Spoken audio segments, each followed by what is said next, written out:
My stepsister turned 10 yesterday. Her dad had arranged for her grandma, his mom, to take her for a girly day. Her dad is married to my mom. Her dad told me 3 weeks ago that I needed to take her birthday off because she wanted me to go, and I, nearly adult, was going. I told him I wouldn't take the day off and that I wasn't going. He told me not to argue with him and to do it. I told him I would not and he couldn't force me to. Mom asked me if I would take one day off and go for a girly date with my stepsister.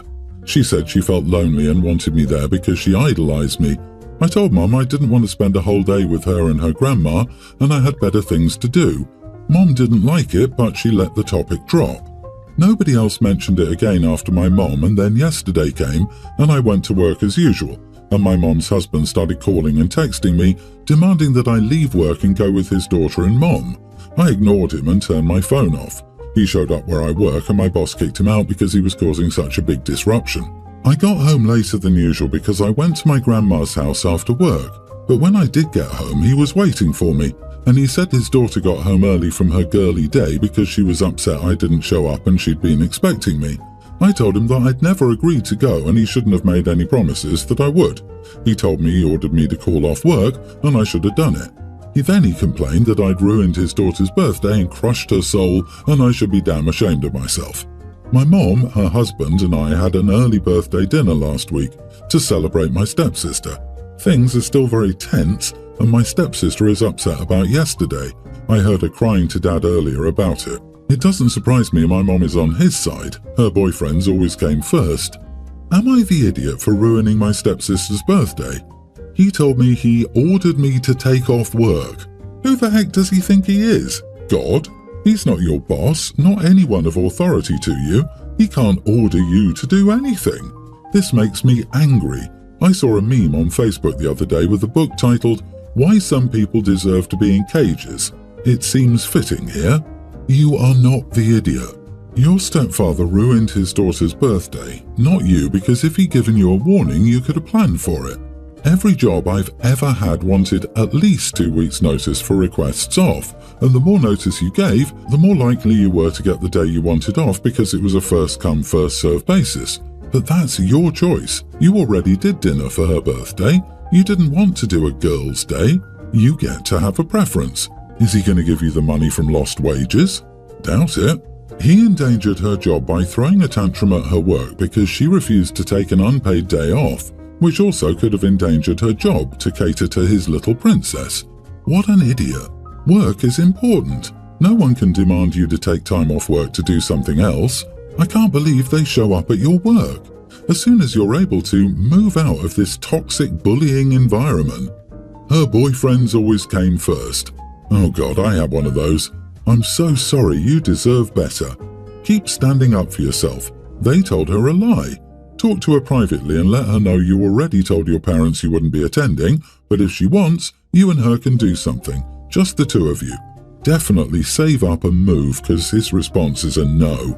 I would bet $1,000 that the OP's stepsister didn't idolize the OP and wasn't crushed that she didn't come on the girl's day, and that mom and stepdad are doing what the parents of so many blended families do, trying to convince themselves that the kids are far closer to each other than they are. It could also be that stepsis was crying because her dad was screaming and throwing a fit, and he ruined her birthday. This is not the kind of guy who only ruins OP's life and is nice to everyone else. Stepsister's probably scared of him. My wife's sister was recently found guilty of dealing to support her habit. She will be sentenced this week and is looking toward a long term because this is not her first time caught dealing. She has 3 children, 2 boys, preschooler and kindergartner, and a girl, teen. No one on her family side wants to or is in a position to take the children except for me and my wife. However, I'm demanding 2 conditions. If we take the children in, I want us to adopt them. I don't want 50 people looking over our shoulders trying to tell us what to do. If we're going to be legally responsible for them, I want to be able to parent them as we see fit. The second condition is that I'm willing to take the 2 boys but not the girl. The 2 boys have not had any rules in their lives and are terrors, but they're still young and can be taught right from wrong. The girl has gone past the point of no return. She's been suspended from school several times for things like fighting and smoking illegal crap on school grounds. She's also stolen from us and other family members. She's dating a gang member, 22 male, who was arrested on a home invasion charge but was released because it was his first time in his age. This is a mess, and we've been arguing about it for an entire week. I don't want to risk our financial and personal security, but my wife argued that we can't just throw her away. At this point, we're not even sleeping in the same bed, but I'm hesitant to open up our house to the girl and her lifestyle. My wife argues that if we don't take her, she'll go into foster care, but I pointed out that if we don't take any of them, they'll all go into foster care. OP, you are the idiot. The last thing she needs is to go into the system that will most certainly fail her. Her behavioural problems are directly linked to her home life. Most kids in her situation act out as a cry for help. Have you considered why she dated a 22-year-old? Perhaps she's looking for love, or looking for someone to buy her food because there's none at home, or even just to escape what is most certainly a toxic home. If you think she's past the point of no return now, I can assure you that she will be after a year in the system. She already feels forgotten and unloved. This will seal the deal. Yeah, if she's a young teen and he's 22, then he should be reported to the police. You should want to protect this girl at all costs. Those boys would not be better off with you. You've shown your wife who you are. Hopefully she listens and gets herself and those kids as far away from you as possible. She is 14 years old, not 21. She's still a kid who needs support and a lot of counselling. Throwing her away because it's not easy is horrible. Those two boys are terrors but can be taught. Were you still the same person you were when you were the daughter's age? Most people aren't. I have to argue that, though his reason is very idiotic, taking on 3 kids is still a huge ask. Even one is. I don't think many foster parents are willing and able to give the teen girl the attention she needs, while doing the same for 2 preschoolers who've also experienced trauma of their own. Parental loss, probably some neglect before that. Foster care will likely separate them anyway because of the eldest child's history and age gap. Past the point of no return as a young teen. It's a very dramatic statement, but he's not entirely wrong. It will take a massive amount of time, money, effort, and luck to turn her life around. And that's before factoring in the brothers. I don't know why the OP is getting hate. It's his opinion, and I kind of see where he's coming from. He might have worded it harshly. However, if someone were to put themselves in his shoes, a lot of similar thoughts would go through their heads as well. This girl needs to be with people who have the training to help her. All she would do at OP's house is bring chaos. I had a friend in my early 20s, Melinda. She was always odd, but we remained friends for a while. We were bridesmaids at each other's weddings. We grew apart over the next decades as lives took different turns. We did stay in contact via the odd text and Facebook post. She attended my virtual baby shower back in 2021. Recently, Melinda had a baby girl, announcing her name was Amelia, but they refer to her as Mia. I found this odd as my name is Mia. I felt she was naming her child after me and we didn't feel close enough for that. Plus, she didn't even ask. I said something to a mutual friend of ours who told me they also found it odd.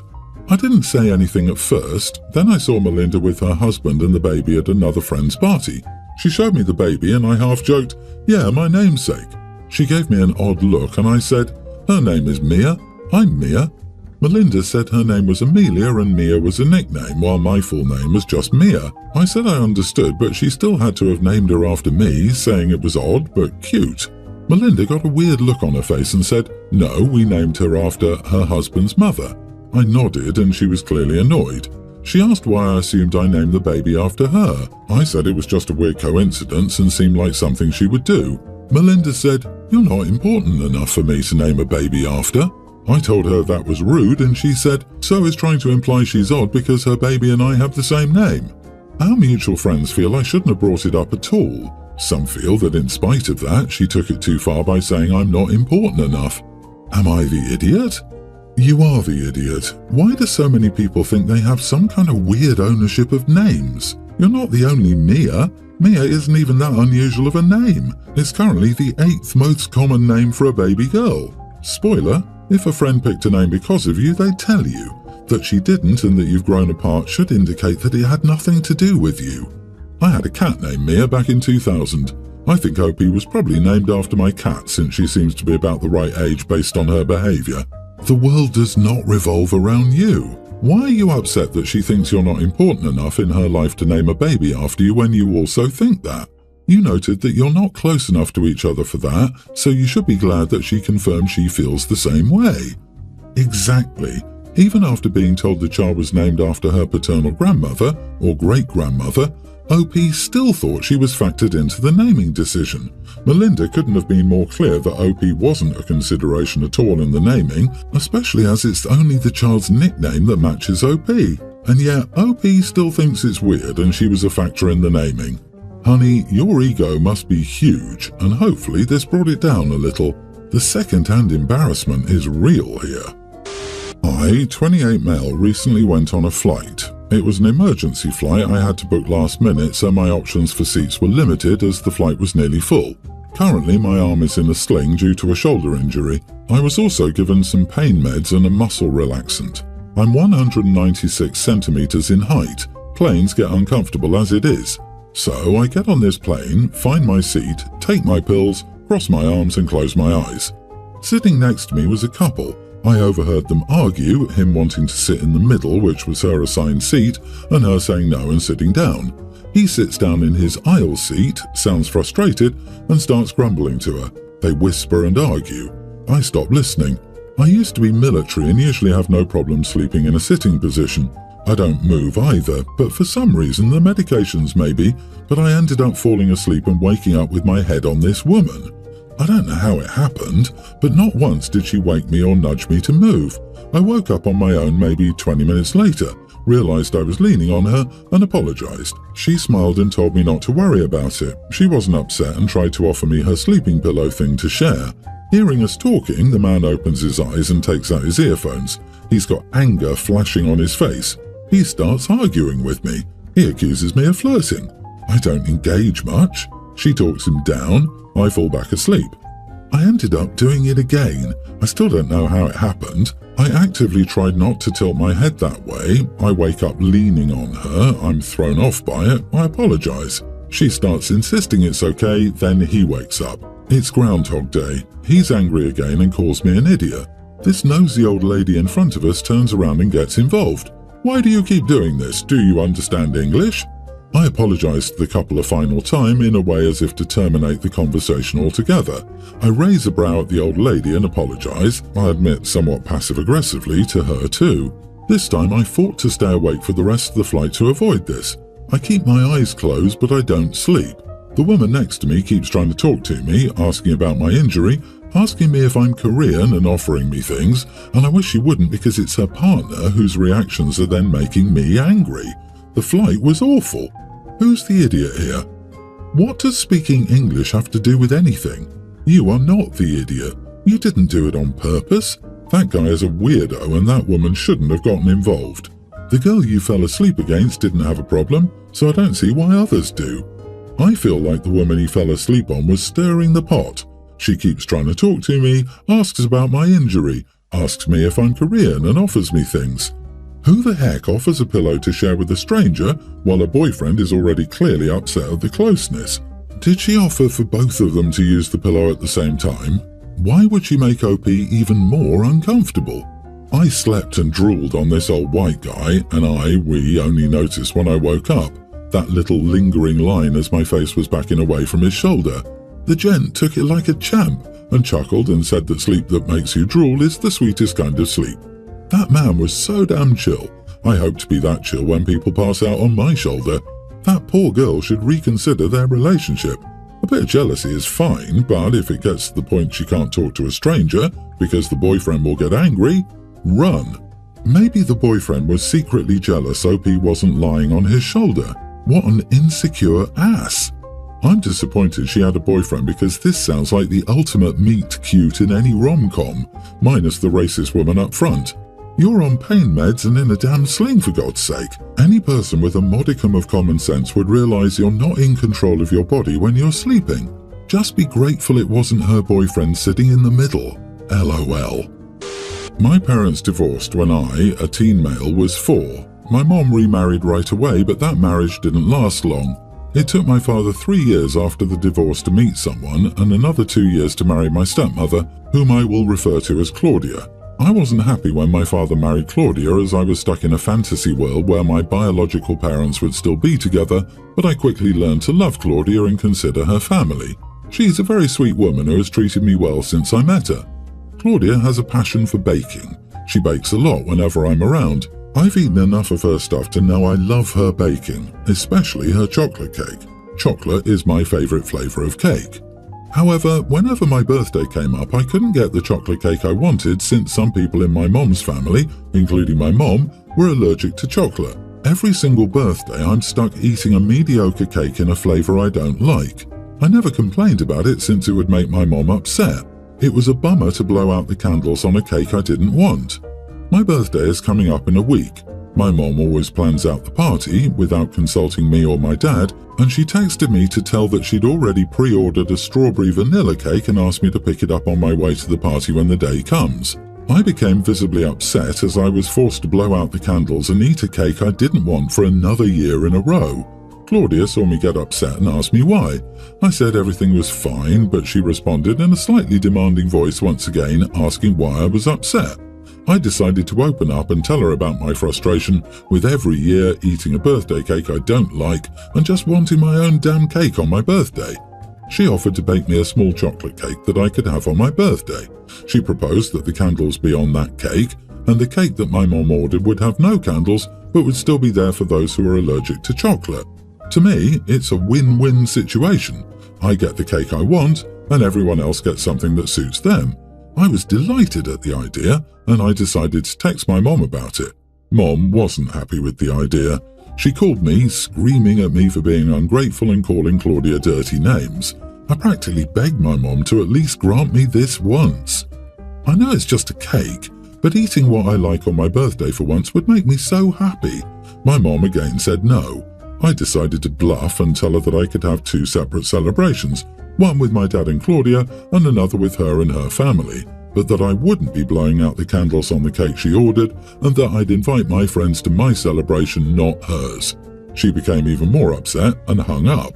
I decided to go ahead with the 2 celebrations idea. Am I the idiot? Not the idiot. Your mom's reaction is not about you, not about your cake preference, and not about your birthday. It's entirely about her feelings towards Claudia. She's letting her issues call the shots here. Honestly, it's weird to me that your favourite kind of cake is not the main to accommodate some food allergies. I would think that you have a chocolate main cake and then an alternative for those with allergies. I think your stepmom provided a reasonable solution to a problem that upset you, and your mom is being completely unreasonable about it. I'm assuming that no one is so allergic that they can't be in a room with chocolate, but that eating it would be an issue. I guess Mom thinks the party is about her. She's not angry at a birthday cake. She's angry because she perceives that she's losing a contest that you were not aware you were in. Maybe you should just have one party, the one where you get the cake you want.